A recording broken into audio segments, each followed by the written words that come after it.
Hi everyone. இன்னைக்கு நம்ம வந்து என்ன செய்ய போகிறோம் அப்படின்னா, ஒரு ஈவினிங் ஸ்நாக்ஸ் தான் வந்து செய்ய போகிறோம். என்னது அப்படின்னா, ரொம்ப ஒரு ஹெல்த்தியான ஒரு ஃபுட்டு தான் செய்ய போகிறோம். எதை வச்சு அப்படின்னா, கம்பு அரிசியை வச்சு நம்ம வந்துட்டு கார பணியாரம் வந்து செய்ய போகிறோம். காரமும் செய்ய போகிறோம், ஸ்வீட்டும் செய்ய போகிறோம். அதுக்கு வாங்க நம்ம வந்து அது என்னென்னலாம் வச்சு நான் ஊற வச்சுருக்கேன் அப்படின்றது வந்து நான் உங்களுக்கு வந்து ரெசிபி சொல்கிறேன். என்ன இன்க்ரீடியன்ஸ்லாம் ஃபஸ்ட் நான் வந்து போட்டிருக்கேன் அப்படின்னா, இதில் கம்பு வந்து 1 டம்ளரு, உளுந்து வந்து 4 ஸ்பூன், அப்புறம் இட்லி அரிசி வந்து ஒரு 4 ஸ்பூனு, அப்புறம் வந்து கொஞ்சமாக வெந்தயம். இதை வந்துட்டு ஒரு 6 ஹவர்ஸ் வந்து ஊற வச்சுருக்கேன். பாருங்கள், நல்லா வந்து ஊறிடுச்சு.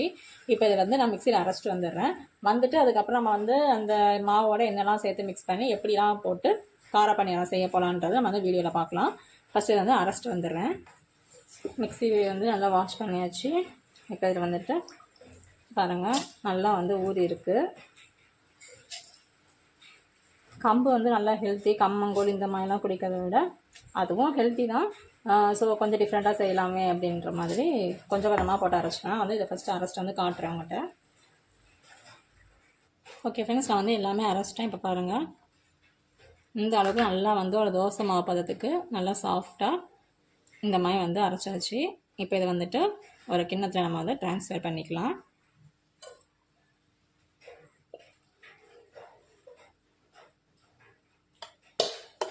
இது மட்டும்தான் நான் வந்து கார பணியாரமாக செய்ய போகிறேன். இது வந்துட்டு கொஞ்சம் ஸ்வீட் போட்டு செய்ய போகிறேன். பாப்பாவுக்கு அதுக்கெலாம் கொடுக்குறதுனால வந்து கொஞ்சம் காரம்னா குழந்தைங்க சாப்பிட மாட்டாங்கிறதுனால, இது வந்து ஹெல்த்தி அப்படின்றதுனால, ஸோ ஸ்வீட்டில் செஞ்சு கொடுத்தா எப்படினாலும் சாப்பிட்ருவாங்க அப்படின்றனால அது வந்து பாப்பாக்காக தனி எடுத்து வச்சாச்சு.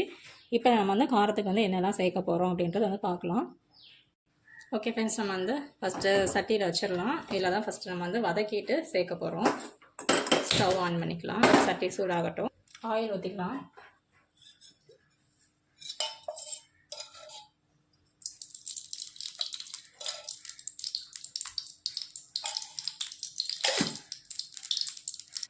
சட்டி நல்லா சூடாகிடுச்சு. இந்த டைமில் நம்ம என்ன செய்ய போகிறோம் அப்படின்னா, கொஞ்சம் சிம்மில் வச்சுட்டு கடுகு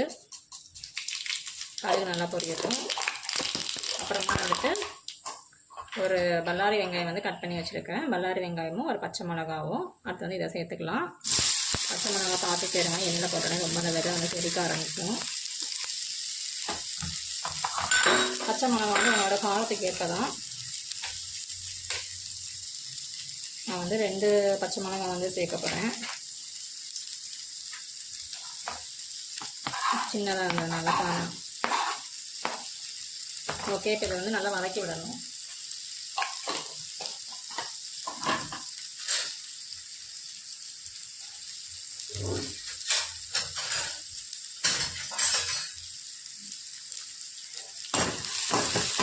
ஆனியோட கலர் வந்து சேஞ்ச் ஆகிற வரைக்கும் நல்லா வந்து வதக்கிக்கலாம்.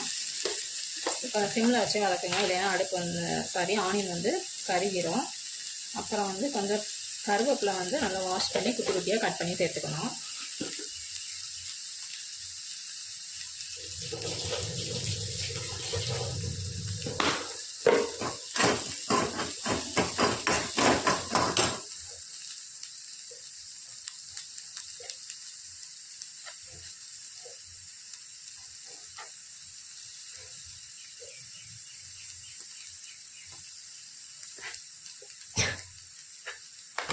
கருவேப்பிலை வந்து குட்டி குட்டியாக கட் பண்ணியாச்சு. இப்போ இதையும் சேர்த்துக்கலாம்.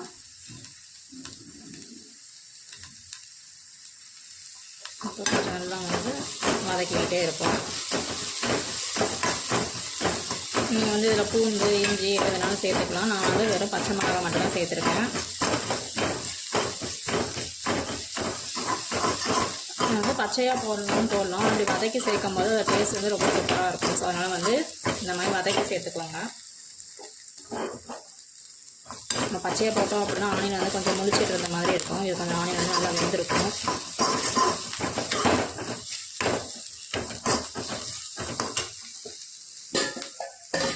நம்ம அது என்ன செஞ்சுக்கலாம் அப்படின்னா, இது கொஞ்சம் வதங்குற டைமில்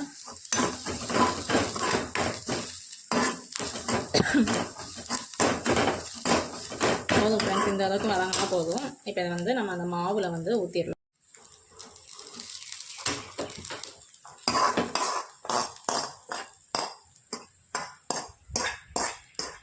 மாவில் வந்து சேர்த்துட்டேன் ஃபுல்லாக.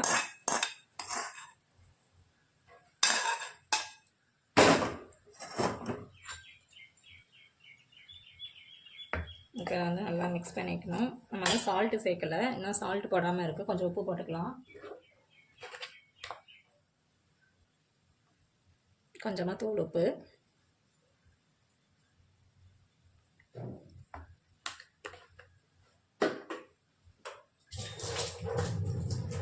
இப்போ உங்களுக்கு வந்து கொஞ்சம் ரொம்ப திக்காக இருக்கிற மாதிரி ஃபீல் ஆச்சு அப்படின்னா கொஞ்சம் வந்துட்டு தண்ணி சேர்த்துக்கலாம். இது வந்து கொஞ்சம் திக்காக இருக்கிற மாதிரி தான் இருக்குது.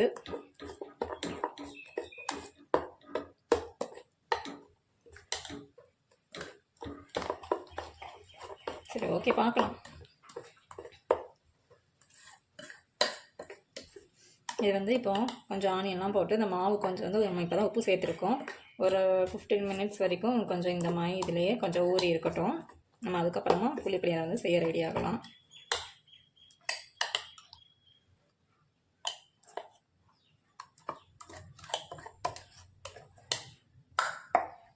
ஓகே ஃப்ரெண்ட்ஸ், இப்போ வந்து மாவு ஊறி வச்சு நம்ம வந்து செய்ய ஆரம்பிக்கலாம். பணியாரக்கல்ல வச்சாச்சு. ஓகே ஃப்ரெண்ட்ஸ், இப்போ வந்து நம்ம எல்லா குழிலையும் கொஞ்சம் கொஞ்சம் லைட்டாக எண்ணெயை வந்து அப்ளை பண்ணிக்கலாம்.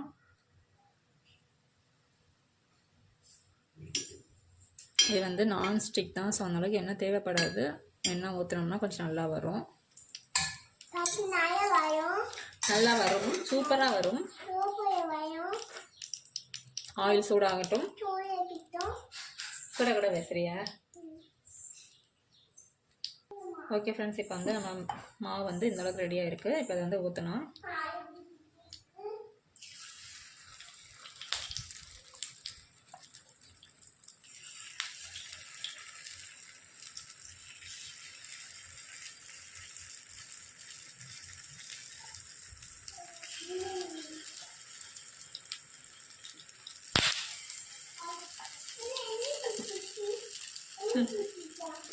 ஓகே ஃப்ரெண்ட்ஸ், எல்லா குழிலையும் ஊற்றியாச்சு. இப்போ வந்துட்டு நம்ம ஆயில் ஊற்றிக்கலாம். லைட்டாக அடுப்பை வந்து சிம்மில் தான் வச்சுக்கணும்.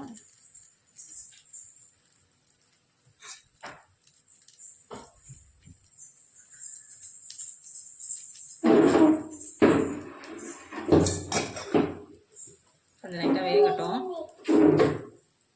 இதை பாருங்கள் ஃப்ரெண்ட்ஸ், வெந்துருச்சு. நான் வந்து இப்படி திருப்பி விட்டேன். இன்னும் நான் வந்து உங்களுக்கு காட்டுறேன். பார்த்தீங்களா இவ்வளோ அழகாக தெரிந்ததுன்ட்டு.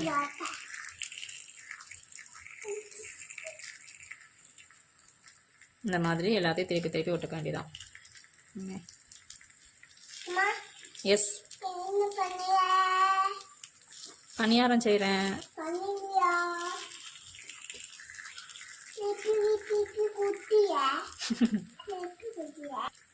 ஓகே ஃப்ரெண்ட்ஸ், நான் எல்லாத்தையும் திருப்பிட்டேன். சிம்லே இருக்கட்டும். சொல்லு பாப்பா. ஓகே ஃப்ரெண்ட்ஸ், இப்போ வந்து குக்காக இருக்கும். நம்ம வந்து எடுத்து இதில் வந்து எடுத்து வச்சுக்கலாம். இப்படி வந்து டிக் பண்ணிட்டீங்க அப்படின்னா அப்பாட்ட கொடுத்துட்டியா?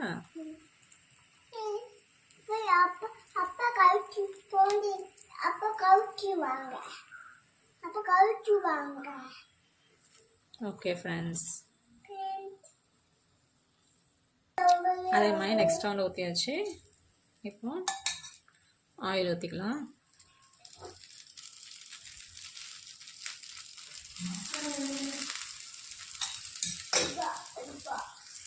இதையும் எல்லாத்தையும் திருப்பியாச்சு. கொஞ்சம் வேகட்டும்.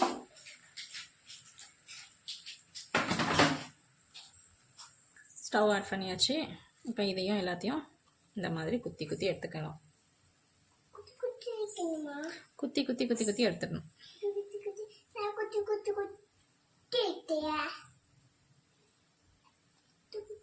இன்னும் கொஞ்சம் இருக்கு.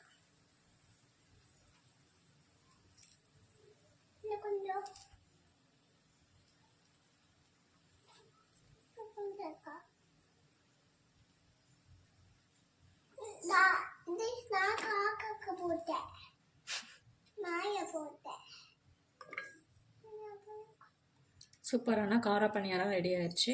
இதுக்கு சைட் டிஷ் என்னது அப்படின்னா கார சட்னி.